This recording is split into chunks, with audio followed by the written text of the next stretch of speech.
In today's lesson, we're going to subtract a whole number and a decimal number. So if we have a problem like this that says subtract 31 minus 3.984. So the first step is to rewrite the problem. Make sure to line up the decimals correctly.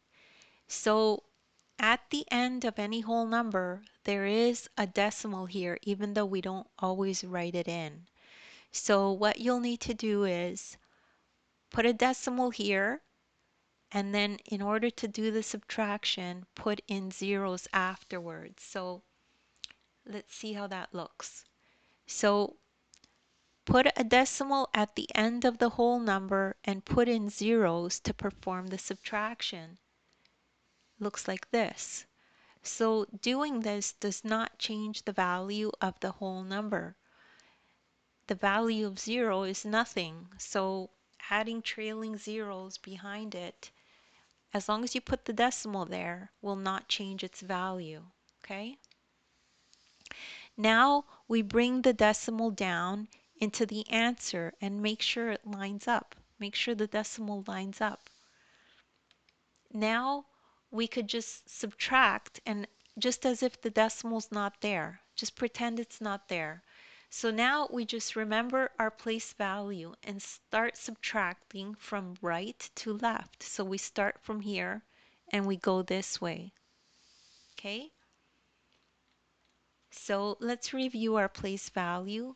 These are the tens, these are the ones, these are the tenths, these are the hundredths, these are the thousandths.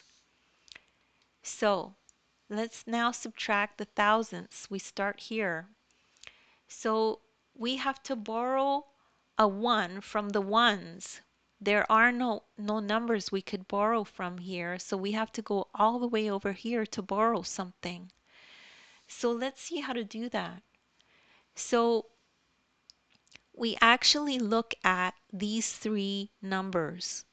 We're working here, but because we have to borrow, we have to look at these three numbers. So it's like thinking of borrowing 1 from 100. See, there's 100 here.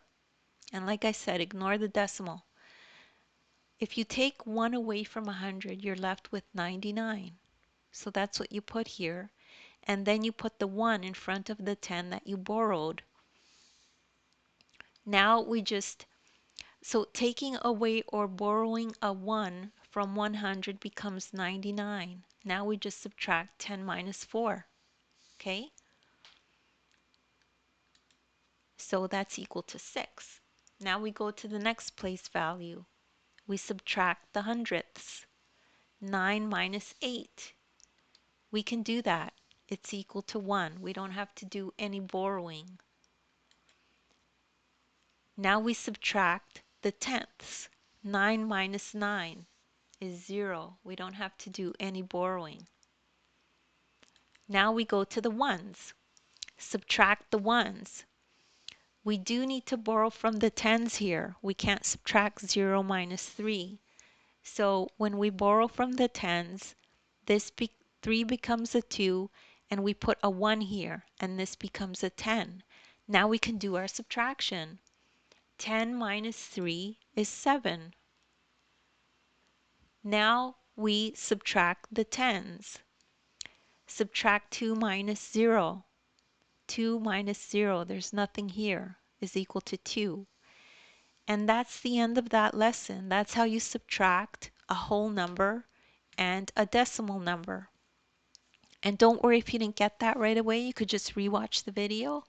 As well, I have links in the description to other videos of mine that I've done that are similar to this. As well, you could download the ebook. In the ebook, there's this exact lesson in it. There's a link there. You can click on it. It'll take you to this lesson. You can follow along in the ebook as you watch the video. Please make sure to like and subscribe, and thank you so much for listening.